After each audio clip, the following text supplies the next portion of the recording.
Hey everyone, welcome back for another deep dive.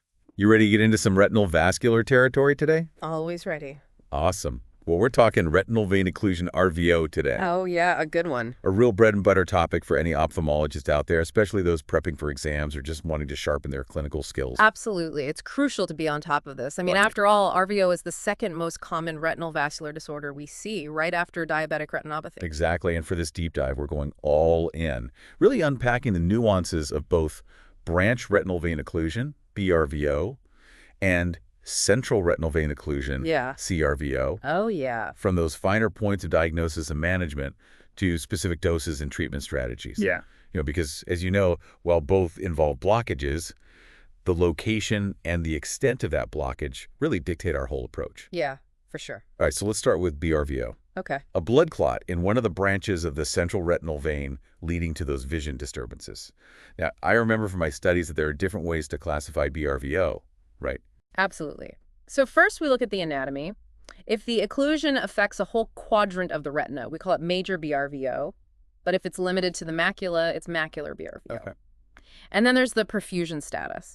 Perfused meaning non-ischemic or non-perfused, which is ischemic. That's where fluorescein angiography really comes in handy, letting us see how much of the retina is truly compromised. So two key factors to consider right off the bat: where the blockage is and how much it's impacting blood flow. Right. And before we jump into the nitty-gritty of diagnosis and management, I'm curious about the incidence. Just how common is BRVO? Well, studies put the incidence rate somewhere between 0.44% and 1.6%. Okay. And interestingly, ethnicity seems to play a role. Hispanics have the highest prevalence, Mm-hmm. followed by Asians, then blacks, and lastly whites. Interesting. So definitely something to be mindful of when considering a patient's risk profile. For sure. And speaking of risk factors, what should we be on high alert for? Well, age is a big one. As with many vascular conditions, the older the patient, the higher the likelihood of BRVO. And then we have the usual suspects: hypertension, hyperlipidemia, ocular hypertension, and even glaucoma. Managing these systemic conditions is not only crucial for overall health, but also for protecting those precious retinal vessels. Yeah, it all ties together, doesn't it? It does. Cardiovascular health and eye health are so intertwined. Mm-hmm. Now, on a more microscopic level, Mm-hmm. what's actually happening to cause this blockage in the first place? So the classic theory points to mechanical compression at those arteriovenous crossings. Yep. Think of an artery thickened and stiff due to arteriosclerosis pressing down on a vein. This constant pressure can damage the vein's inner lining, triggering inflammation and eventually clot formation. It's a perfect example of Virchow's triad in action. You have abnormal blood flow from the compression, potential hypercoagulability from underlying conditions, and then the endothelial injury itself, all contributing to that thrombus. So it's not just a random clot appearing out of nowhere. Right. There's this whole cascade of events, often rooted in those systemic risk factors we talked about. Yeah. But I seem to recall something about newer OCT findings challenging this compression theory. That's right. Here's where it gets fascinating.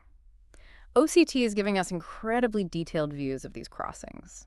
And what we're seeing isn't so much outright compression as it is luminal narrowing. Imagine the artery, instead of squashing the vein, constricting it, making the passage narrower. This restriction of blood flow, combined with those other factors in Virchow's triad, can still lead to a clot.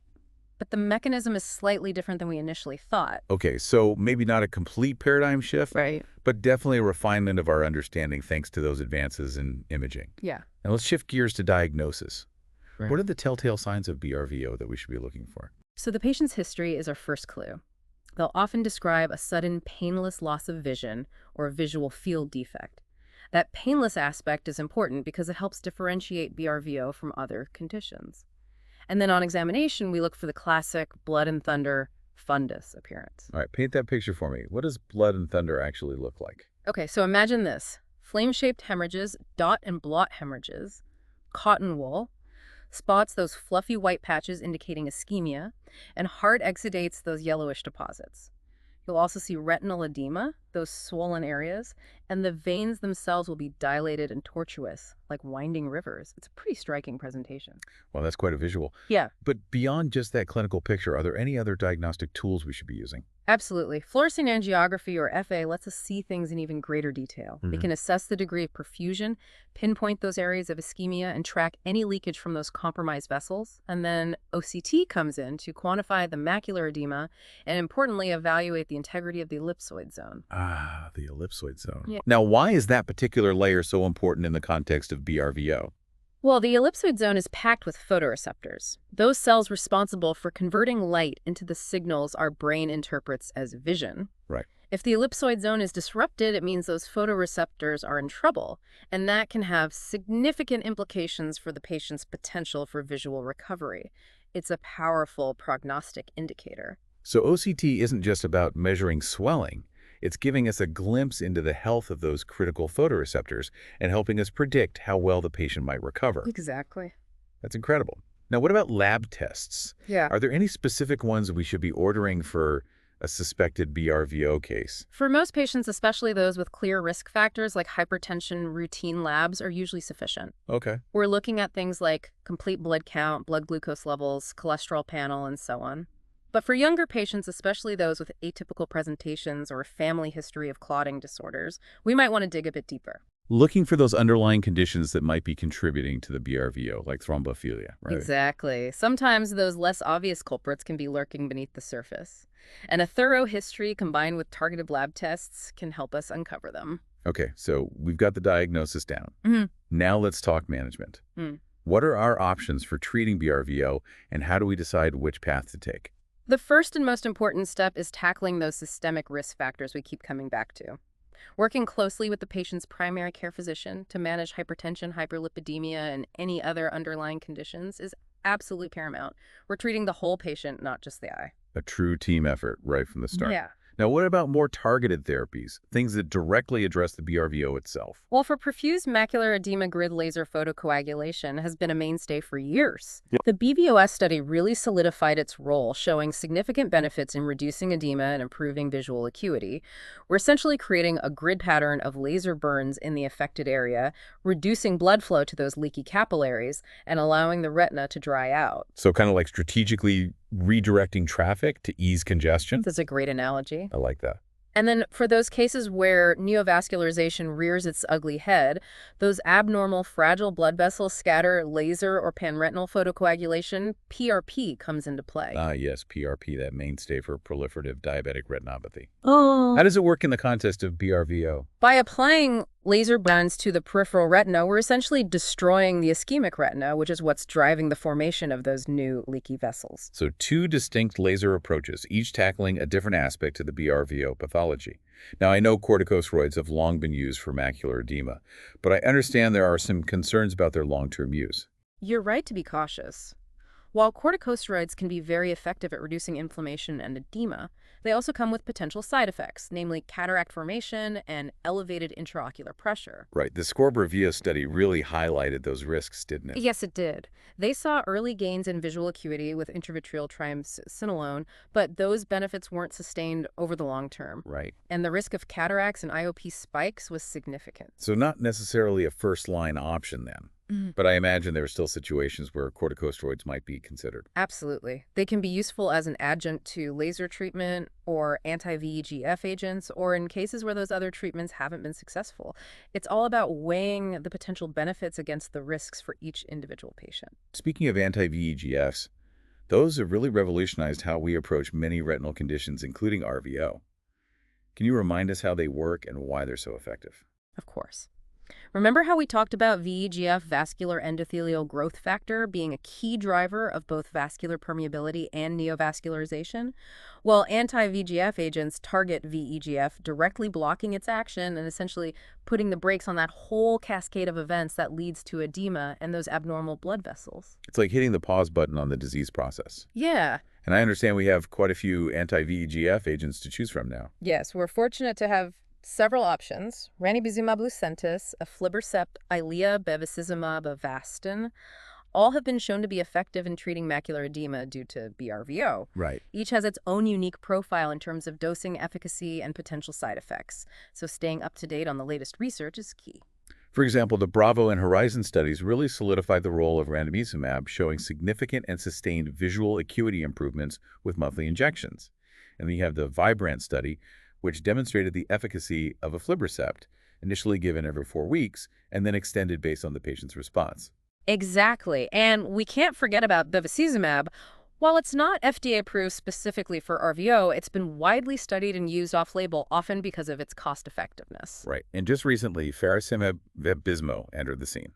The Peloton trial showed impressive results with faricimab given every 8 weeks after the initial loading doses. Wow. Its unique mechanism of action targeting both VEGF and ANG2 seems to offer prolonged durability, potentially reducing the treatment burden for patients. That's right. It's an exciting development. And this highlights the importance of staying current with the research. The landscape of RVO treatment is constantly evolving. Absolutely. Now, before we move on to CRVO, let's touch on surgical options for BRVO. I know they're less common, but Yeah. are there situations where surgery might be considered? Yes, there are a few instances. Sheathotomy, for example, is a procedure that aims to directly address that mechanical compression at the arteriovenous crossing. The surgeon makes a small incision in the artery sheath, relieving the pressure on the vein. It's a controversial approach with some studies showing promise and others not so much. And of course, it's more invasive than injections or laser, so it's not typically our first line of defense. Intriguing, but definitely a topic that warrants further discussion. What about vitrectomy? Is that ever necessary in BRVO? Vitrectomy is usually reserved for complications of BRVO, rather than treating the BRVO itself. If the occlusion leads to a vitreous hemorrhage where blood leaks into the vitreous gel and obscures vision, or if there's traction from scar tissue pulling on the retina, then a vitrectomy might be necessary to clear things up and stabilize the situation. So more of a rescue mission than a primary treatment strategy. Exactly. We're addressing those secondary issues that can sometimes arise from the BRVO itself. Okay, so we've covered a lot of ground with BRVO. From understanding those different classifications and risk factors to diving deep into the diagnostic tools and treatment options. It's clear that managing BRVO requires a comprehensive approach. It does. And it highlights the importance of staying up to date on the latest research and tailoring our approach to each individual patient. Well said. Now let's switch gears and explore the other side of the RVO coin, central retinal vein occlusion. Oh. Get ready for even more fascinating insights and management challenges. Well, I'm ready. CRVO brings its own set of complexities and nuances that we need to be prepared for. Okay, we've navigated the complexities of BRVO. Now let's turn our attention to its even more formidable cousin, CRVO. When that central retinal vein itself gets blocked near the lamina cribrosa, we know the stakes are high. Oh, they are, absolutely. With CRVO, the entire retina is at risk, not just a segment, making the potential for vision loss much more significant. So a patient walks in complaining of blurred vision. What are the key clinical features that scream CRVO? Sudden onset unilateral blurred vision is the hallmark. But like we discussed with BRVO, the severity is key. In non-ischemic CRVO, where there's still some blood flow vision loss, tends to be mild to moderate. We might see those dilated tortuous veins, hemorrhages, and edema on exam, but the relative afferent pupillary defect, or RAPD, is usually mild or even absent. Quick reminder for our listeners, RAPD refers to a difference in how the pupils react to light, indicating potential optic nerve or retinal damage. Exactly. Now, with ischemic CRVO, the presentation is far more dramatic. Visual acuity can plummet, often worse than 2200. That RAPD is pronounced, and the fundus exam reveals extensive hemorrhages, severe edema, and those cotton wool spots signaling significant ischemia. It's like comparing a drizzle to a downpour. The difference in severity is stark. Yeah. And I imagine that difference translates directly into prognosis, right? Absolutely. Non-ischemic CRVO tends to have a more favorable outlook, with many patients regaining good vision. But ischemic CRVO, due to that widespread damage, carries a much poorer prognosis. So early and accurate diagnosis is crucial not only for guiding treatment, but also for setting realistic expectations with the patient. For sure. Now let's talk about those underlying risk factors. Are they similar to what we see with BRVO? There's definitely overlap. Age is a major contributor. Over 90% of CRVO cases occur in patients over 55. And those familiar culprits, hypertension and hyperlipidemia, are often present. Diabetes also increases the risk, as does smoking. Okay. And interestingly, oral contraceptives, especially in younger women, have been linked to CRVO as well. So once again, we're seeing that strong connection between systemic health and eye health. It really underscores the importance of a holistic approach to patient care. I agree. I couldn't agree more. Now, when it comes to diagnosing CRVO, we rely on those same powerful imaging tools we discussed for BRVO, fluorescein angiography, or FA, is essential for determining the extent of retinal ischemia and helping us classify the CRVO as ischemic or non-ischemic. And I presume OCT is just as valuable for CRVO, allowing us to visualize that macular edema and assess retinal thickness. Absolutely. OCT gives us that detailed cross-sectional view of the retina, helping us quantify the edema and monitor the patient's response to treatment. Are there any other imaging modalities that can provide useful information in CRVO? Yes, fundus autofluorescence can be quite helpful. It can reveal a unique pattern in recent onset CRVO, a paravenular hypoautofluorescence sometimes described as a fern-like appearance. Fascinating. So we have a whole arsenal of imaging tools at our disposal to help us diagnose and characterize CRVO. Now, what about lab tests? Anything specific we should be ordering for these patients? For all CRVO patients, regardless of age, we want a thorough baseline workup. That includes blood pressure measurements, a complete blood count, blood glucose levels, a cholesterol panel, and even a plasma protein electrophoresis to rule out underlying conditions like multiple myeloma. We need to consider the whole picture. So a comprehensive assessment to identify any potential contributing factors and guide our management strategy. Precisely. And for younger patients, those with bilateral RVO or a history of thrombosis, will delve deeper with a more extensive thrombophilia screen. Looking for those inherited or acquired clotting disorders that might be predisposing them to these events. Makes sense. Yeah. Now let's get to the heart of the matter, managing CRVO. What are the primary goals and how do we approach treatment? So the unfortunate reality is that there's no way to reverse the CRVO itself. Okay. Our focus is on managing those two major complications that threaten vision macular edema and neovascularization. Right. Those are the big battles we're fighting. And just like with BRVO, anti-VEGF agents have become our most powerful weapons in the fight against macular edema. They really have. By blocking VEGF, we're essentially turning down the volume on that inflammatory cascade that's driving fluid leakage and retinal swelling. And which anti-VEGF agents have proven most effective for CRVO-related macular edema? The research supports the use of bevacizumab, ranibizumab, and aflibercept.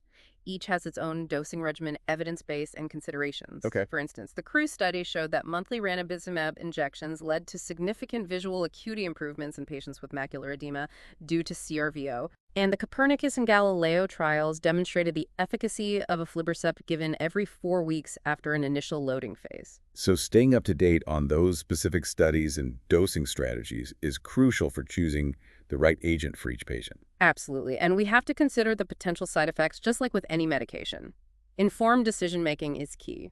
Now, what about corticosteroids? Do they have a place in the CRVO treatment algorithm? They can, but we have to tread carefully. The SCORE study, which we discussed earlier, showed that intravitreal triamcinolone alone can improve visual acuity in CRVO, Right. but it also carries that increased risk of cataracts and elevated intraocular pressure. So a potential benefit, but with those significant caveats. Are there certain situations where steroids might be a preferred choice for CRVO? They might be considered if anti-VEGF agents haven't been effective or are not well tolerated or as adjunctive therapy in select cases, but we always proceed cautiously, monitoring closely for those potential complications. Now let's talk laser. I know it's a cornerstone of diabetic retinopathy management, but is it as effective for CRVO? That's a great question, and the answer, unfortunately, is not as straightforward. For macular edema specifically, the CVOS study, a landmark trial, found no benefit from grid laser photocoagulation. In fact, it showed no improvement in visual acuity compared to simply observing the patient. So grid laser is off the table for CRVO-related macular edema. What about scatter laser for neovascularization? Is that still a go-to? Here's where things get even more nuanced. The CVOS did show that prompt scatter laser, also known as panretinal photocoagulation or PRP, is effective in treating iris neovascularization or NVI once it develops. Okay, so a reactive approach rather than a preventative one. Exactly. The study actually found that prophylactic PRP performing it before NVI appears wasn't beneficial. It didn't prevent NVI and might even make it less responsive to treatment later on. Interesting. So we're carefully monitoring those CRVO patients for any signs of NVI and then hitting it hard with PRP if it emerges. Precisely. Early detection and timely intervention are key for preserving vision. Now, we can't talk about CRVO complications without discussing vitreous hemorrhage.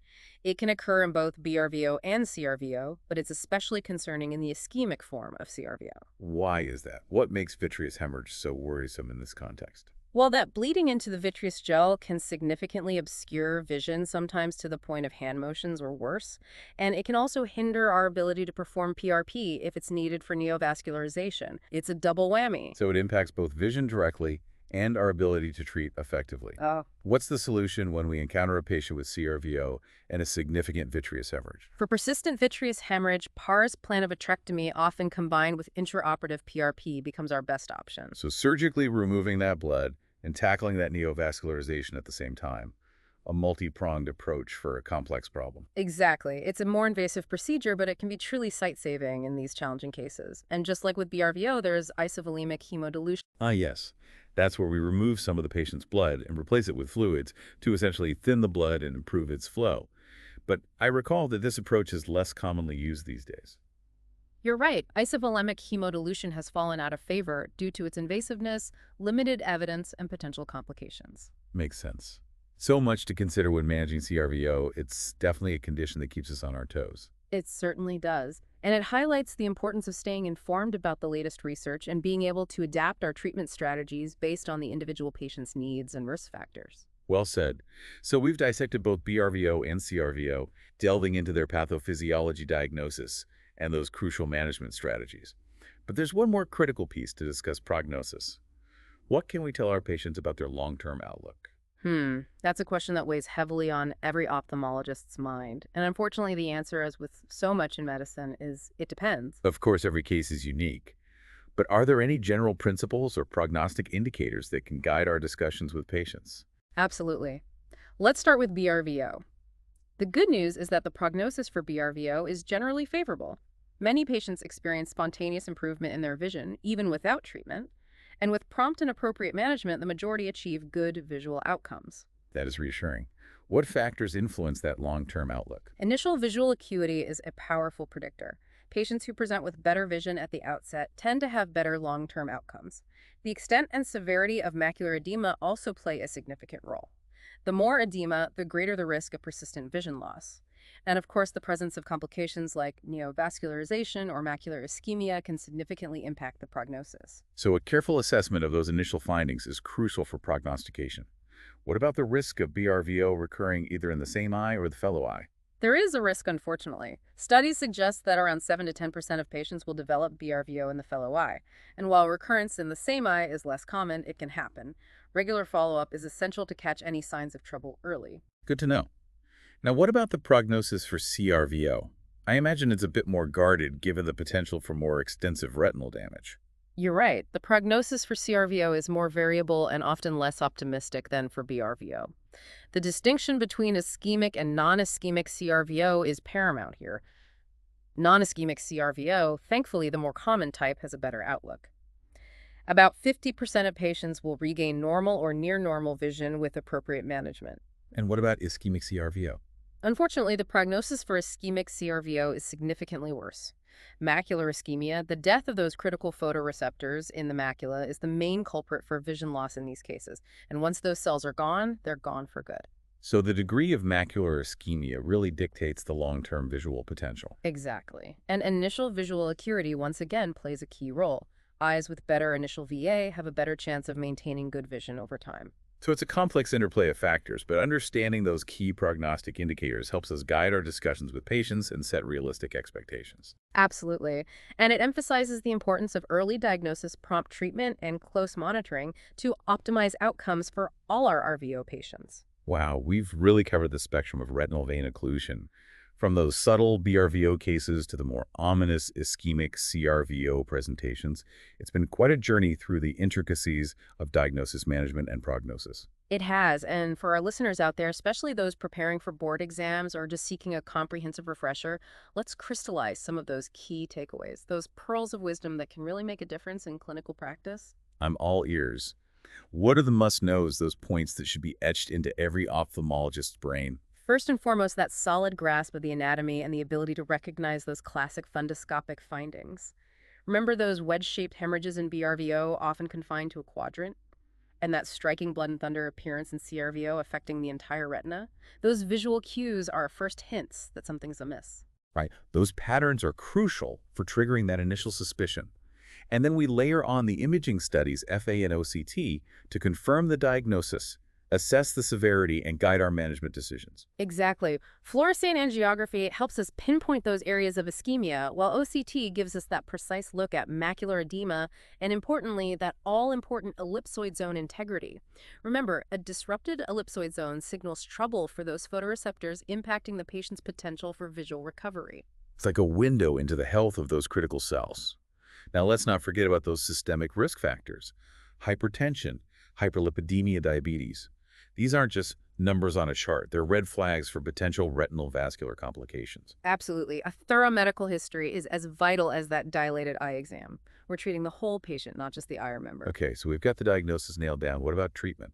It seems like anti-VEGF agents have really revolutionized our approach to RVO, just like they have for so many other retinal conditions. They really have ranibizumab, aflibercept, bevacizumab, all effective in tackling that macular edema, but each with its own unique dosing regimen and evidence base.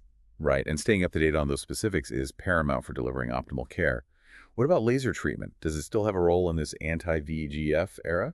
It does, but in a more targeted way. For BRVO, grid laser for perfused macular edema and scatter laser for neovascularization remain valid options.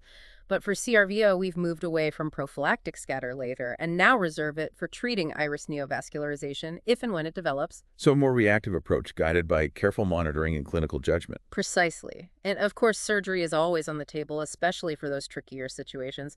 Persistent vitreous hemorrhage, retinal detachment, those cases where a vitrectomy, perhaps with intraoperative PRP, becomes necessary. It's like having a toolkit full of powerful instruments and knowing which one to use and when is what sets a skilled ophthalmologist apart. Couldn't have said it better myself. It's about mastering those fundamentals, staying curious, and always striving to refine our skills. Well said, and I think that's a perfect note to end on. Thanks for joining me on this deep dive into retinal vein occlusion. It's been an incredible journey, and I'm confident our listeners are walking away with a renewed appreciation for this complex and fascinating condition. My pleasure. It's always a privilege to share insights and engage in these thought-provoking discussions. Until next time, keep those retinas healthy, stay curious, and never stop learning.